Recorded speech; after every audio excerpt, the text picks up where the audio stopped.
Here we have the Mul-T-Lock 7x7. This is probably the easiest multi-lock. Good introductory lock if you are new to Dimple locks or new to multi-lock too.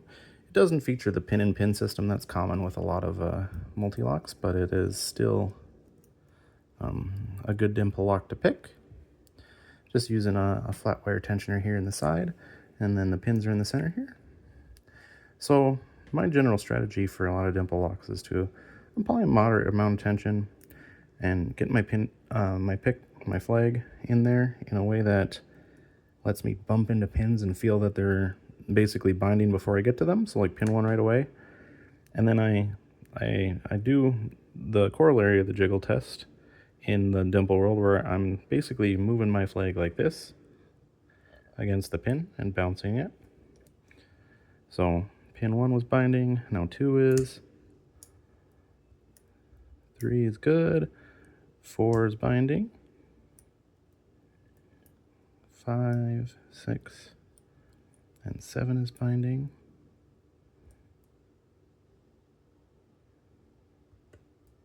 Then we got into a false set here. This means the remainders are probably spools. So pulling back now, 6 is binding.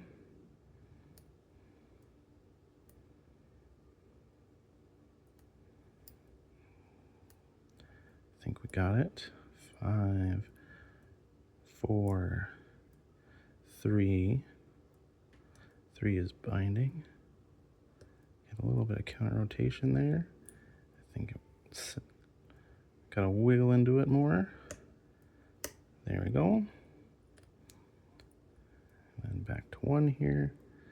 I kind of glide right past, so when they're pins down like this, you can glide right past ones that are already set pretty easily too. So now we have, I think this is 4. It's a higher lift, I think. Flag slipped off. So once you run into it like this, you just relax tension so that until your flag can slip on top of the pin. Then you can add a little bit of tension again so that you can really feel the feedback of the pin. In this case, some nice counter rotation. It's definitely a higher lift.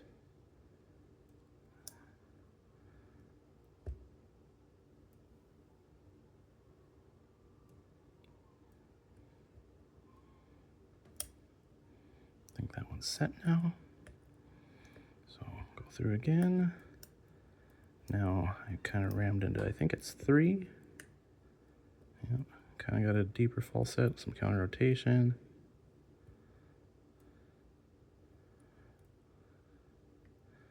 This is a higher lift that I'm just not able to set that way, so I'm going to come in the other way like this. Find that pin the same way. It is more difficult when you are rotating your flag in the same direction that the lock is being picked, or tensioned, I mean. So that's what I was doing before. Now I'm counter. My tension direction and my pick direction are counter, which makes it a lot easier to pick for some people, but it really doesn't matter too much. But when you're new, you probably should start this way. But the more you pick, you'll get used to how it feels both directions. And that last one.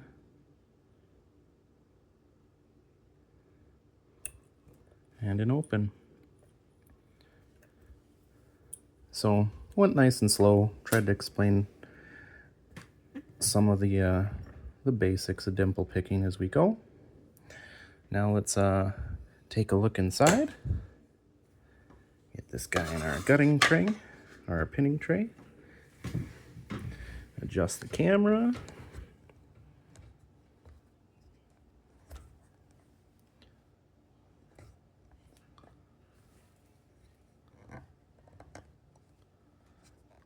Make sure everything's tight.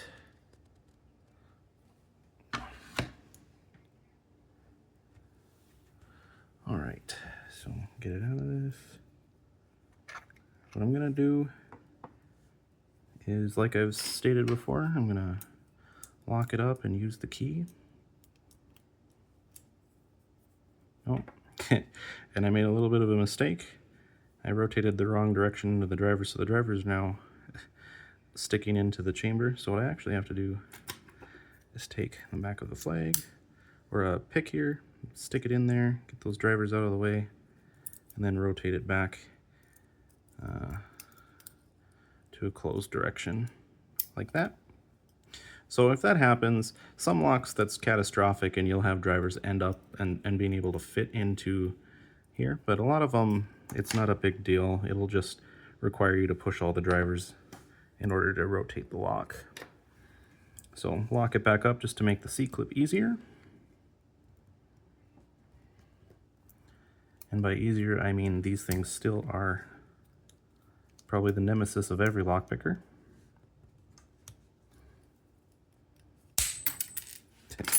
As that one sprung away into oblivion.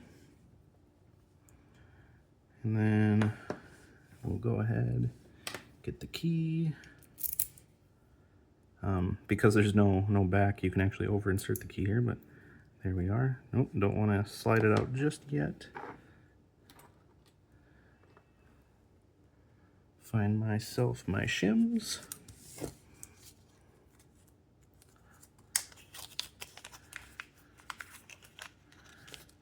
Yeah, this shim's seen better days, but we'll go ahead and shim the drivers for safety. This one probably doesn't need it, to be honest, but a lot of multi-lock cores tend to have kind of like a corrugated look to them. I don't know. I haven't got this one before yet, so we're all seeing this together for the first time.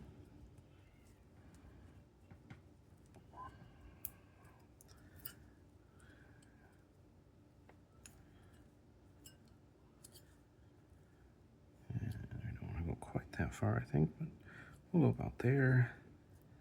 There we go. Slides in nicely now. Get all the way up to the front. Gotta find the right size follower.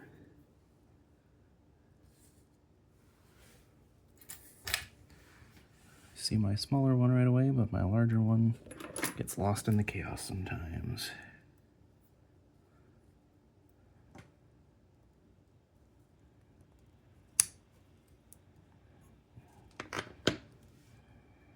So there you can see our 7 pins.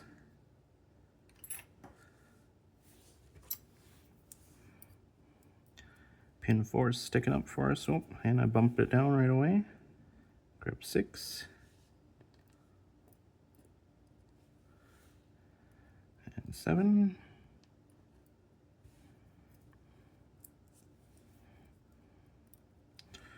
Four was a torpedo there. So that is an overset trap. We will see if it was combined appropriately with a spool above it to really catch you off guard. I think when you have a spool followed by a torpedo, that's probably one of the more fun tricks lock makers can play on you. Though having a torpedo in a lock with spools is a good design practice anyways.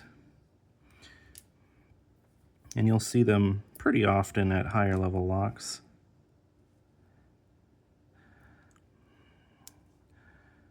I'll actually demonstrate what torpedoes do shortly. Nothing special about the core at all.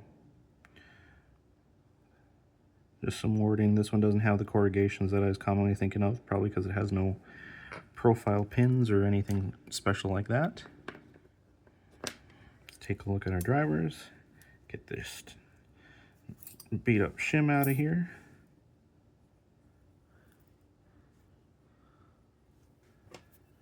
And pin 1 I'm expecting to be standard, but it might not be. Very long spool.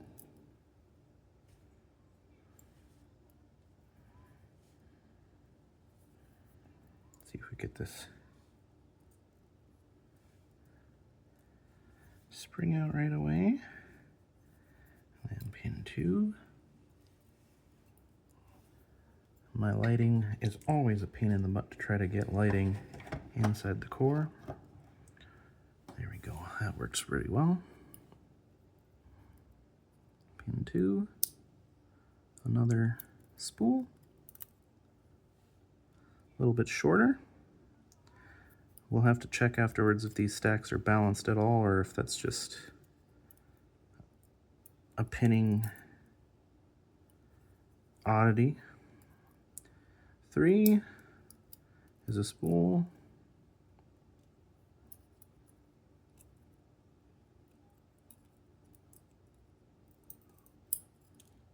Oh. Go to 4. Another spool. It's fairly common to see at like the green belt level, which this lock is at, a bunch of spools and maybe one standard pin in a lot of locks. Probably less common to see torpedoes. Those usually start to appear at the blue level, but this one does have them. We're gonna actually flip over just to make it easier for everybody to get a view inside here. Oh, there's our standard pin right away in 7. Pretty common setup to see like a standard pin in 1 or 7 or whatever the last chamber of the lock is. With other multi-locks with interactive elements, it's also common to see a lot of people chose to pin them with the standard over the interactive element. Oh, kind of shot that one out a little bit too fast there, but there's a spool in 6.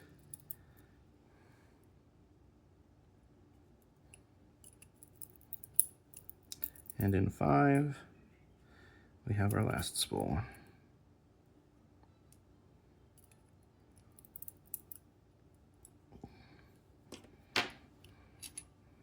Nothing special about the Bible area or any of that region. Nice brass lock with the Mul-T-Lock man there. And there's our 7 pins. We'll get it centered so that we can get a good zoom on them. So you can see there might be some effort here to balance the stacks, where if you line them up, they're of roughly,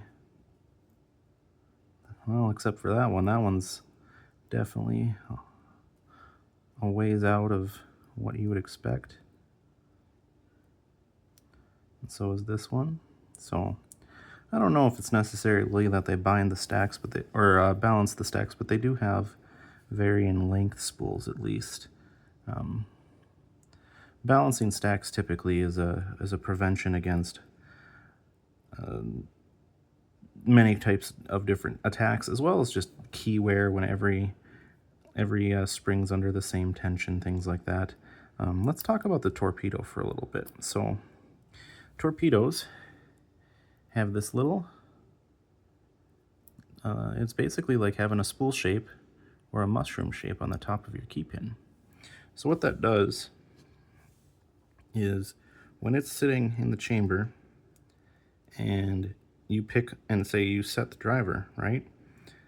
You might have just counter rotated and set it. If you press more, what's going to happen, if I grab this pin right, what happens is the torpedo kind of, you'll be in some sort of set of some kind, just a little bit of rotation, and this torpedo is going to come in here and it's going to give you a false set, to which you're like, oh, well, I'm in a false set. I need to press, I need to press on this pin and get myself out of that and counter rotate. And in the process of doing that, you just overset the pin. So torpedoes are overset traps that kind of emulate what a spool would be like. And when they're combined with spool locks, it can be a trick where you think you're just, setting another spool when you're setting a torpedo. However, on your first ever attempt to learn torpedoes, what you can do is intentionally overset, that stack. I know that stack 4 or whatever, and I put only that stack in the lock or whatever. If you intentionally overset it, You'll learn what the spool feels like, and then you'll learn the counter rotation you get from a torpedo does feel different. If you pay enough attention, the feedback you get from it is different. Obviously, you know, I didn't run into it here, mostly because I'm constantly bouncing and I'm only pushing on pins that are binding. And once this stack is set, it's not going to bind anymore. It's only going to give you that counter rotation if you actually start to shove this into the, you know, if you start to overset it. So it definitely can be tricky to encounter them. They are a definite overset trap, especially when combined with more complicated features in later locks. But for the most part, if you are paying attention and only pushing on binding pins at basic lock levels, or I guess moderate lock levels, intermediate level locks like this, they shouldn't cause you too much difficulty. Once they start to, you know, mill chambers and combine tactics like that, such as you'll see in higher locks, torpedoes can start to become a real pain in the butt to deal with. So we'll get to those locks in time. For now, I hope you enjoyed. I will see you guys later.